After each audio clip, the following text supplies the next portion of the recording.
What's good, guys? My name is Adam. I'm coach of DC Mewnited, and I'm also the league admin for the GWA, the Global Wi-Fi Association. This is a post-home league featuring 14 different coaches. Should be a bunch of fun, and this is going to be kind of my team assessment for the season. This is a bunch of stuff that I drafted. I'm going to go over the team and kind of why I picked what I picked. Out of 14 coaches, we had picked 13, and I wasn't too disappointed with it because we got Meowscarada. This is a really super versatile Pokemon. It can be super fast. It can fill a bunch of roles. It can be a hazard setter. It can be a pivot. It can be a kind of a bulky attacker, kind of whatever I needed to be. So I was thrilled it was there. Second pick was Zapdos. I think I reached on this one, but I really wanted to pair the two together. Walking Wake was also on the board when I picked, so having a little bit of remorse picking these two. But we're going to see how it goes. Zapdos is kind of one of those bulky birds. It doesn't have defog this gen, which is a bit of a bummer, but it is what it is at this point.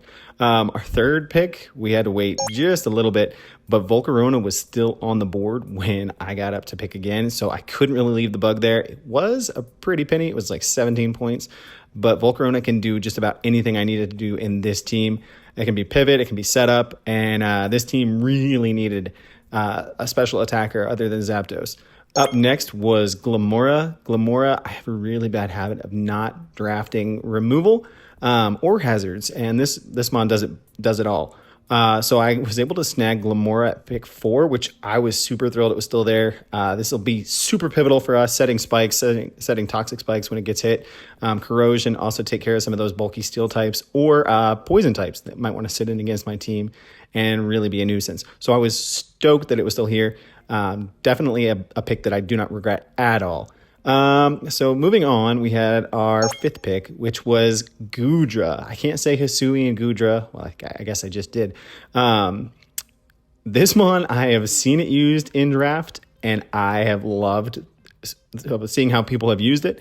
And I was super stoked that it was still there. I have no regrets, even though it is a steel dragon type. I mean, I did kind of get 2 compounding types that I needed for my cores in one Pokemon, but I don't think it'll be a problem. I'm really excited to use this bad boy. For me, I like to play balance, and looking at some of the teams, there's this really scary rain team on the board, and I knew I needed something that could not only take hits, but preferably had water absorb as well. Vaporeon was there. I could not leave Vaporeon on the board. We had Heal Bell, Wish, Baton Pass. Can't pass stats or anything like that in this league, but the fact that Vaporeon was still on the board, I couldn't resist passing up on Vaporeon. At this point, my team is looking super kind of beefy, and I wanted something super strong to kind of not only take hits, but also deal them out. Iron Hands is dope, and I love this Pokemon's design. It is going to be kind of our breaker for the team, hopefully. With all the pivot we have on the team, hopefully we can get this into situations where it can just click buttons and go from there. I kind of have some regrets over picking this. It was kind of pricey, but we'll see how it does in the season.